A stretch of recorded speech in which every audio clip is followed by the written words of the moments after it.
Have you ever found yourself in the middle of a conversation, realizing that, once again, someone else's situation has become more important than yours? Have you ever felt that uncontrollable urge to solve a problem that wasn't yours, to give advice that wasn't asked for, or to take on a responsibility that didn't belong to you? If the answer is yes, welcome to the club. But don't be fooled. This is not a club of heroes. It is, in fact, a disguised prison.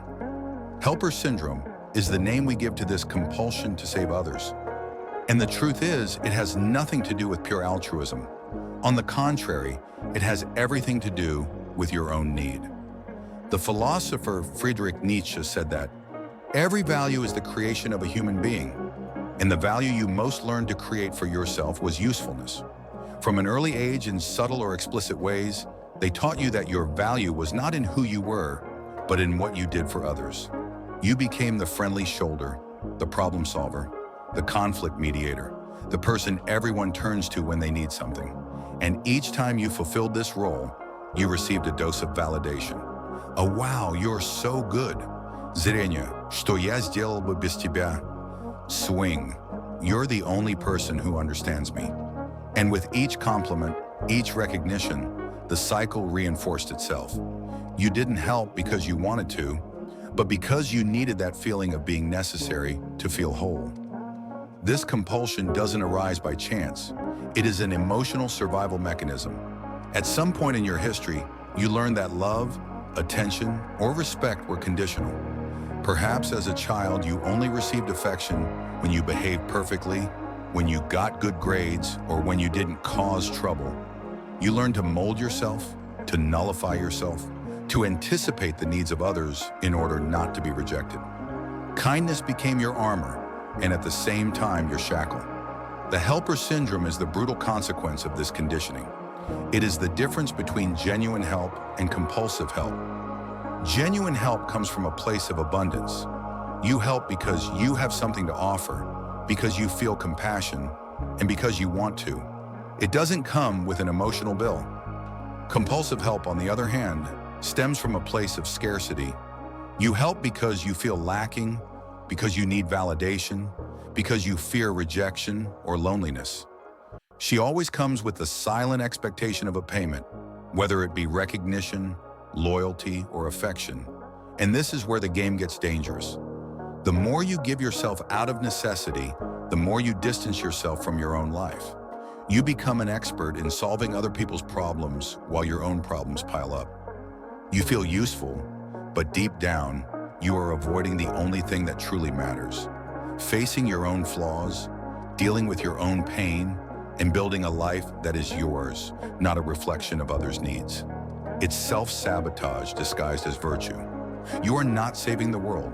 You are, in fact, running away from yourself. Therefore, the first and most difficult question you need to answer is, why do you feel you need to save the world?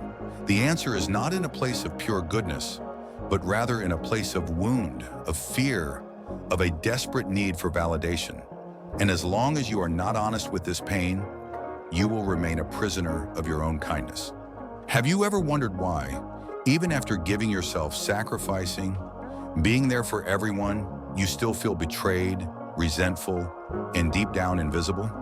The answer is simple and brutal. You signed an invisible pact, a contract that only existed in your head, the pact of the compulsive helper. And in this pact, sacrifice is the currency. You secretly believe that by giving, by yielding, by nullifying yourself, you were buying something in return. Love, recognition, loyalty, gratitude. The promise was, I sacrifice myself for you, and in return, you love me, value me, and do not abandon me. The problem is that no one told you that this coin is fake. The world does not operate on the logic of sacrifice. The world operates on the logic of utility and interest. People do not honor their sacrifices. They consume them.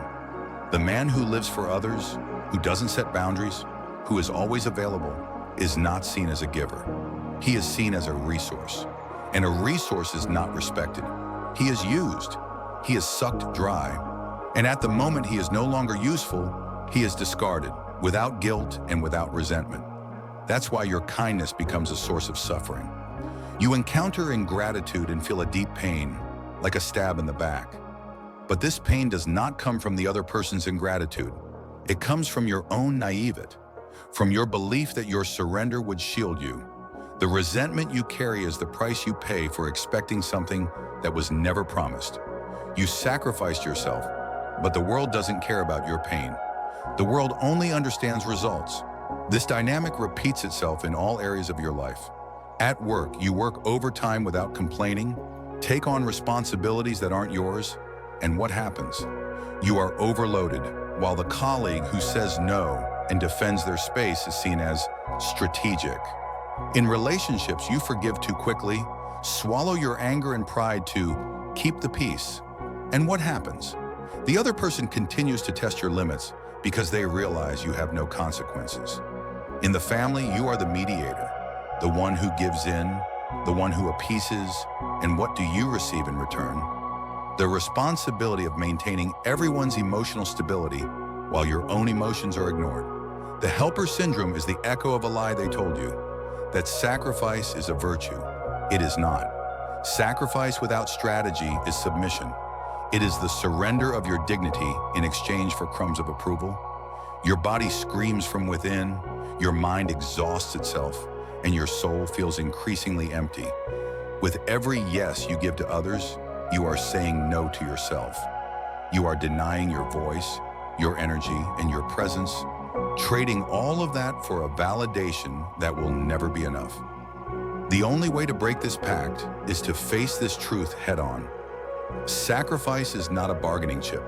Your energy is not infinite. And the only person responsible for honoring your limits is yourself. The ingratitude you feel is a sign, a brutal warning from the universe that it's time to stop living for the emotional debt of others and start investing in your own life. The helper syndrome is a cruel paradox. The more you dedicate yourself to filling the void in others' lives, the bigger the hole in your own life becomes. You have become an expert in mapping out the problems of others, in diagnosing the pains of friends, in planning the lives of family members. But you have completely lost yourself. You live in the chaos of other people's lives as a way to escape the silence, your own confusion, and your need for self-knowledge. The act of helping has become a distraction, an escape mechanism to avoid facing oneself. And what happens when you live like this? You become a ghost, not a real person with your own desires, hobbies, flaws, and ambitions. You are just the projection of what others need. Your identity dissolves into the persona of the savior. Have you ever stopped to think about how you would describe yourself if it weren't for your usefulness to others? What is your hobby that doesn't involve helping someone? What is your dream that doesn't depend on saving or pleasing anyone? Most compulsive helpers cannot answer these questions because their sense of purpose has been outsourced. This obsession with always being available, always in control of other people's problems, leads to an exhaustion that is not just physical, but existential. You feel exhausted because you are draining your energy to fix things that are not yours. With each crisis you put out, with each favor you do, you are spending your vital battery on a task that doesn't give you energy back. It's like trying to fill a bucket with holes. You pour water, it seems like you're making progress, but the water leaks out and the bucket remains empty. And the worst part is, your soul also feels empty because you are investing in a purpose that is not yours. The philosopher Søren Kierkegaard said that the door to happiness opens outward.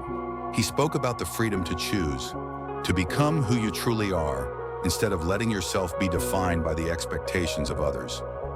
The helper syndrome, on the contrary, keeps you locked in a room, trying to fix other people's lives from the inside, while your own door remains closed.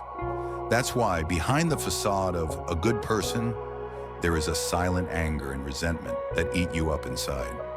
You feel used because you were. You feel invisible because you live by erasing yourself. Your kindness has become a shield to hide your fear of not being enough. Your escape from a life you don't have the courage to live on your own. The tragedy is not that others use you, but that you allow it to happen. And you allow it because deep down, It's easier to be the hero in someone else's story than the protagonist of your own. The only way to start filling this hole is to accept an uncomfortable truth. You are not a savior.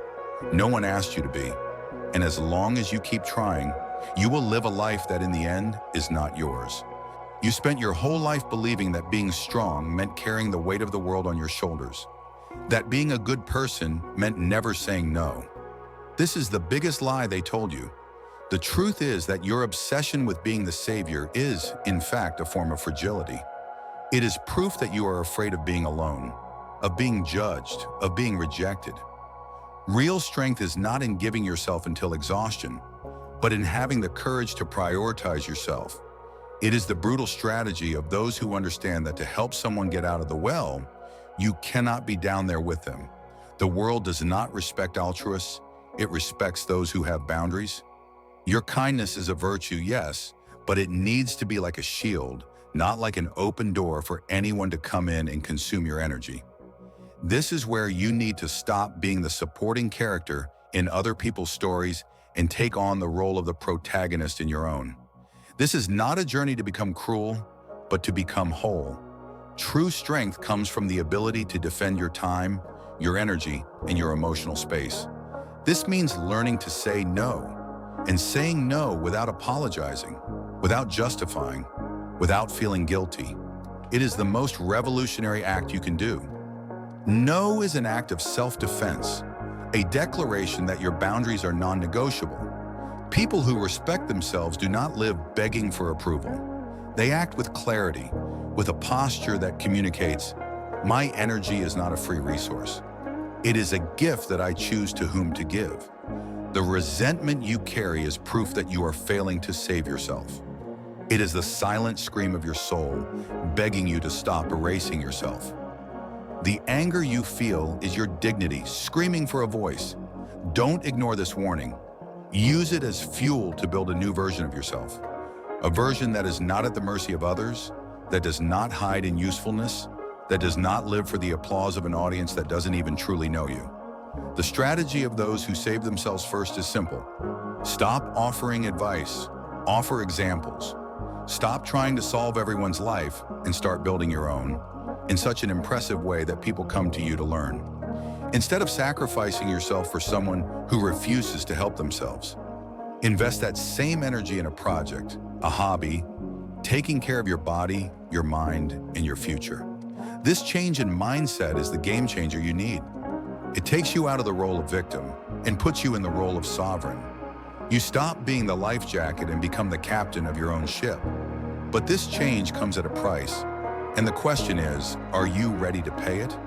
We have reached the breaking point, the great and brutal choice that adult life forces you to make. Do you want to continue being the hero in someone else's story or the protagonist in your own? The decision is not between being good or bad, but between being submissive or free. The helper syndrome is the result of a life of choices made out of fear, and its liberation can only begin with a choice made with courage. This courage manifests itself in acts that may seem selfish to those who have become accustomed to your self-effacement. It is the courage to say, I can't help you right now, even if the other person feels disappointed.